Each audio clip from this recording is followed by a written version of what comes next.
नमस्कार, स्वागत है आपका। आप देख रहे हैं सी न्यूज भारत। मैं हूं आपके साथ इशिता। वक्त हो गया खास खबर का।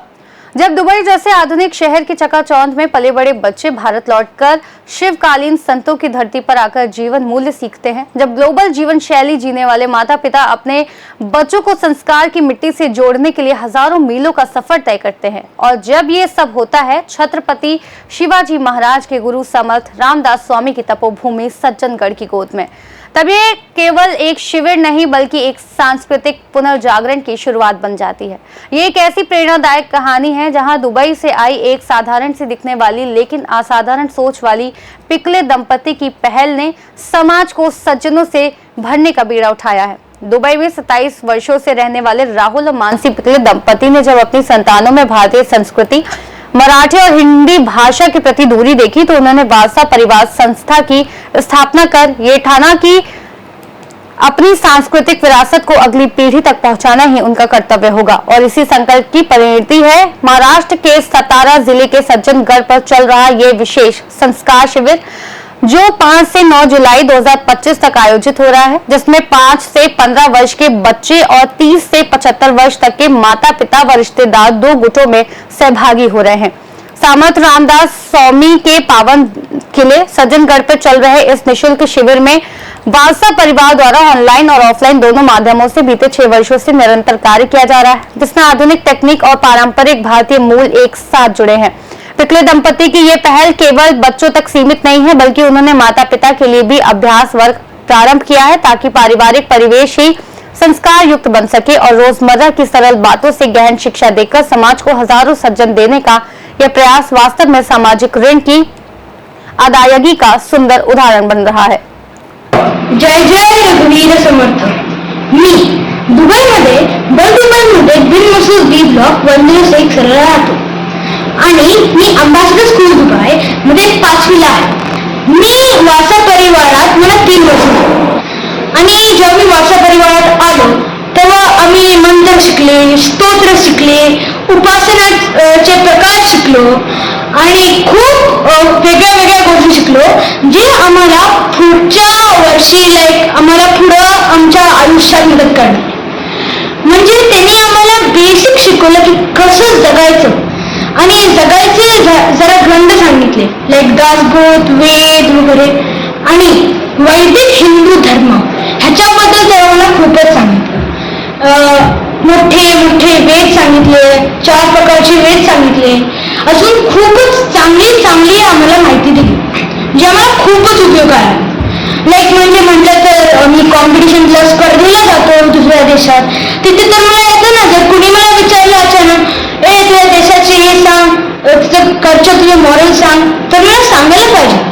मग त्यांनी मला जनरली प्रिपेअर केलं।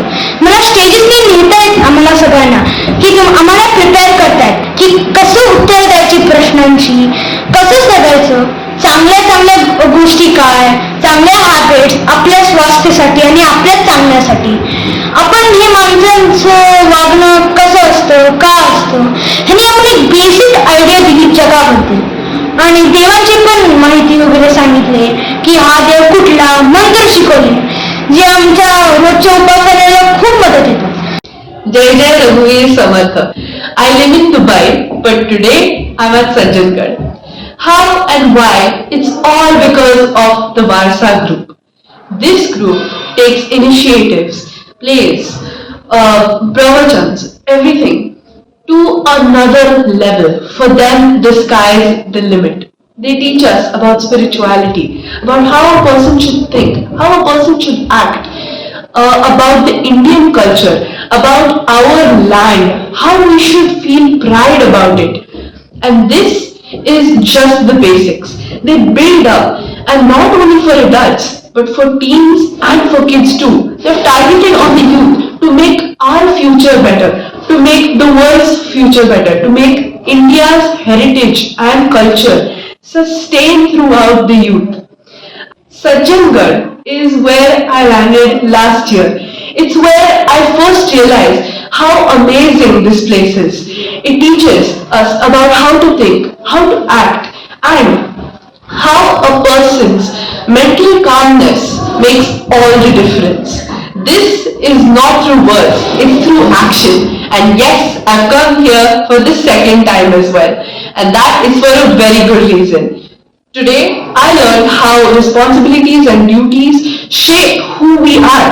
This might seem a bit heavy, but really, once you understand, it makes all the difference. जय जय रघुवीर समर्थ। हम लोग यहाँ पे अभी सज्जनगढ़ सातारा में हैं। हम दुबई में स्थित हैं गए 27 साल से। हम कॉरपोरेट में काम करते थे IBM में, दोनों हम लोग IT में थे। एक टाइम ऐसा आया 27 सालों में कि हमने हमारे वहां के बच्चों को देखा और बिजी शेड्यूल की वजह से बताइए या फिर कल्चर की वजह से बताइए, ये हमारे छोटे बच्चों पे हमारे हिंदू संस्कार जो है वो हो नहीं रहे। यहां तक कि अपनी माई बोली जो है मराठी, इसमें भी ये बात नहीं कर सकते। मतलब इतनी दुविधा है कि इनके जो नाना नानी दादा दादी जो इंडिया में हैं, वो जब वीडियो कॉल करते हैं तो वो मराठी में बात करते हैं और उनको वो मराठी में जवाब नहीं दे सकते। दादा दादी नाना नानी क्या कह रहे हैं उनको समझ में नहीं आता। तब हमने दोनों ने ये फैसला लिया कि हम ये सही दिशा में नहीं जा रहे, तो फिर क्या कर सकते हैं। पूरे समाज को तो हम नहीं बदल सकते, लेकिन ठीक है, अगर कुछ कहां पे अगर हमें अच्छी खुशबू लानी है तो घर अगर छोटा हो तो एक छोटी अगरबत्ती भी चल जाती है। तो ये दिमाग में रख के हमने एक परिवार की स्थापना की जिसका नाम है वारसा। ये एक मराठी शब्द है, वारसा मतलब कल्चर या फिर संस्कृति। ये संस्कृति के अंदर, ये परिवार के अंदर हमारे पास आज कम से कम 200 से ज्यादा फैमिलीज हैं जो दुबई में स्थित हैं, Dubai, Abu Dhabi, UAE, Qatar में। और हमने शुरू जब किया, ये परिवार हमने शुरू किया 6 साल पहले, और तब हमारे पास में 2 बच्चे थे, बस 2 बच्चे। आज हमारे पास 70 के ऊपर बच्चे हैं। ये परिवार में हम अपनी हिंदू कल्चर, चैंटिंग, शाम को जो नामस्मरण होता है, भगवान की जो उपासना होती है, वो तो सभी सिखाते हैं, ऐसे हम लोग प्रिज्यूम कर रहे हैं। लेकिन आजकल के बच्चों को उसका रीजन चाहिए कि ये सब करना है तो क्यों करना है, और हमने ये क्यों करना है, और ये अगर मैं करूंगा तो मुझे क्या मिलेगा। तो इसके जो जवाब है ये आजकल के पेरेंट्स जनरली दे नहीं पाते बिकॉज ऑफ बिजी शेड्यूल, बहुत सारी चीजें उसमें। तो हम वो चीज आगे लेके जाते हैं। हम बच्चों को ये नहीं कहते कि आपको शाम को भगवान की उपासना करनी है, हम उनको ये सिखाते हैं कि भगवान की उपासना सबसे पहले शाम को क्यों करनी चाहिए और वो कैसे करनी चाहिए, और वो करने के बाद में आपको क्या लाभ होगा। अब ये जब बात उनके दिमाग में बैठ जाती है, वो कन्विंस हो जाते हैं, तब वो ऑटोमेटिक शाम को 7 बजे हाथ पांव धो के भगवान की उपासना शुरू करते हैं। अब ये हमारे ग्रुप में अलग अलग त्योहार जो है हमारे हिंदू, ये हिंदू त्योहार हम लोग सब लोग 200-250 फैमिली मिलके इकट्ठा मनाते हैं, जिसमें दिवाली है, दशहरा है, गुड़ी पाड़वा है, संक्रांति है, तुलसी विवाह है, ऐसे बहुत सारे जो हमारे ट्रेडिशनल त्योहार है। अब त्योहार तो सभी मनाते हैं, लेकिन हम बच्चों को ये सिखाते हैं कि दिवाली में दिए क्यों जलाए जाते हैं, तुलसी विवाह क्या होता है, तुलसी विवाह के साइंटिफिक रीजंस क्या है, तुलसी विवाह के माइथोलॉजिकल रीजंस क्या है।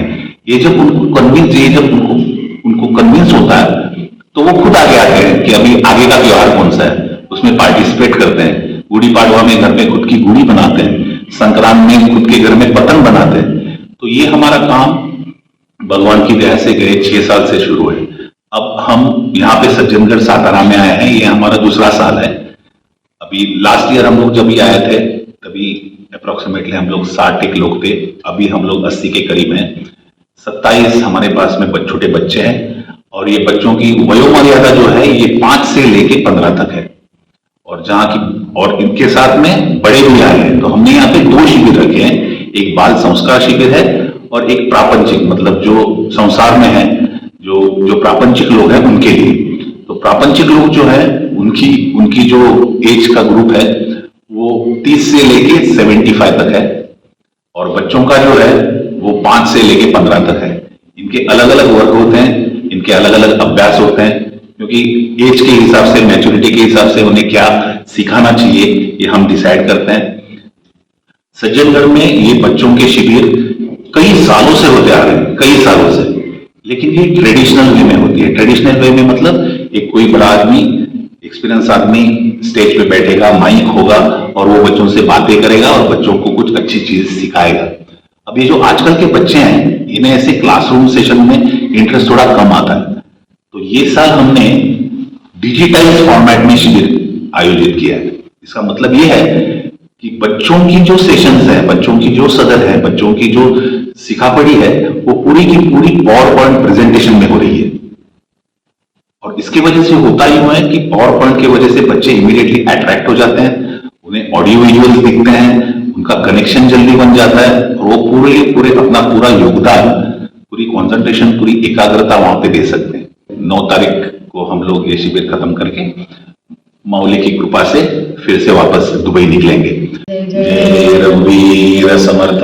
ये हमारी वारसाई जपमुख संस्था 6 साल से एस्टेब्लिश्ड है। जब भी हमने ये संस्था शुरू की थी तभी बच्चों का विकास होना चाहिए हमारी संस्कृति और परंपरा के लिए, ये हमारी सोच थी। लेकिन हमने ये डिस्कवर किया कि जब भी हम बच्चों के साथ उनको सिखाना शुरू किए तो बच्चों के साथ उनके माता पिता को भी इसमें जोड़ना हमने जरूरी समझा। क्योंकि होता ऐसा था कि अगर हम बच्चों को श्लोक समझाएं, उसका अर्थ समझाएं, तो वो जाके उसके रिलेटेड क्वेश्चंस अगर अपने माता पिता से पूछे या उसके बारे में जो सीखा है वो अगर माता पिता को बताए तो उनके घर में बहुत गैप हो जाती थी। जो बच्चों को पता था वो पेरेंट्स को पता नहीं था। तो ये बड़ी सैड सी सिचुएशन है, लेकिन ये रियलिटी है। हम 27 साल से ये सब देख रहे हैं। हम भी एक वर्किंग कपल थे, हमें भी ये चैलेंजेस थे कि हमारी बेटी को ये सब कैसे सिखाए, क्योंकि हम ट्रैवल किया करते थे। तो हमने सोचा कि अगर भगवान ने हमें अपॉर्चुनिटी दी है, हमारे पास टाइम है, कुछ करने की इच्छा है, तो हमें ये वर्क सेवा के रूप में बाकी फैमिलीज तक पहुंचाना चाहिए। तो अभी हम निःशुल्क बेसिस पे हमने जब से ये संस्था सेटअप की है तब से हम बच्चों के साथ बड़ों के लिए भी कुछ वर्ग चलाते हैं। तो हमारे जैसे ग्रंथ है, जैसे दासबोध है या ज्ञानेश्वरी है, इस तरीके के जो प्रचलित ग्रंथ है तो वो ग्रंथ भी हम सब साथ मिलके पढ़ते हैं, ताकि अगर जीवन में कुछ अच्छा अचीव करना है, जो पुरुषार्थ बताया गया है हमारी संस्कृति में, जो मोक्ष है, उस तरह जो जीवन में उच्च आनंद हमें मिलता है वो हम सबको कैसे मिलना चाहिए। तो अगर पेरेंट्स को पता होगा तो उनको अपने बच्चों को पढ़ाने में भी आसानी हो जाएगी और हमारा जो कार्य है उसको सपोर्ट मिल जाएगा। क्योंकि हम सिखाए 1 घंटा और नेक्स्ट जो 23 आवर्स वो अपने पेरेंट्स के साथ है, अगर वो मैच नहीं होगा तो हमारा सिखाना बिल्कुल जाया जाएगा। तो उस हिसाब से हमने बड़ों के लिए भी वर्क लिया है, लेते हैं हम लोग। और ये सारा हम पहले ऑनलाइन नहीं करते थे, हमारा क्लास होता था जब हम सामने बैठते थे, लेकिन सारी कठिनाइयां जैसे इंडिया में होती है वैसे वहां पर भी है। तो अभी हम ये सारे वर्क ऑनलाइन लेते हैं और इसका एडवांटेज ये है कि कोरोना की वजह से सारे लोगों को भी अभी ऑनलाइन कैसे आना है पता चल गया है। तो ये अभी दुबई और अबू धाबी के लिए लिमिटेड नहीं है। हमारे पास बहुत सी छात्र जो है वो इंडिया से भी है, कतर से है और बाकी एरिया से। अभी इस शिविर में फॉर एग्जांपल काफी बच्चे जो है वो यूएस से भी आए हैं। तो ये जो शिविर है जिसके लिए अभी हम यहाँ आए हैं, जो 5 जुलाई से लेके 9 जुलाई तक 4 दिन का शिविर है, ये हमने थोड़ा कस्टमाइज फॉर्म में किया है। क्योंकि नॉर्मली सज्जनगढ़ पे ये रेनी सीजन में कोई शिविर नहीं होता। हमारे बच्चे जब भी छुट्टियों में जुलाई अगस्त में इंडिया आते हैं तभी यहाँ पे कोई शिविर नहीं होता। और ये सेम प्रॉब्लम यूएस के लोगों की भी होती है, क्योंकि यहाँ के सारे शिविर जून जुलाई में या मई में होते हैं, मई और जून में होते हैं, जुलाई अगस्त में नहीं होते। तो हमने ये कस्टमाइज शिविर जो है वो 4 दिन का जुलाई में समर्थ सेवा मंडल जो सज्जनगढ़ पे पिछले 75 ईयर्स से कार्य कर रहे हैं उनके साथ मिलके ये आयोजन किया है। बुल्ढाना महाराष्ट्र से सी न्यूज संवाददाता संदीप सावजी की रिपोर्ट।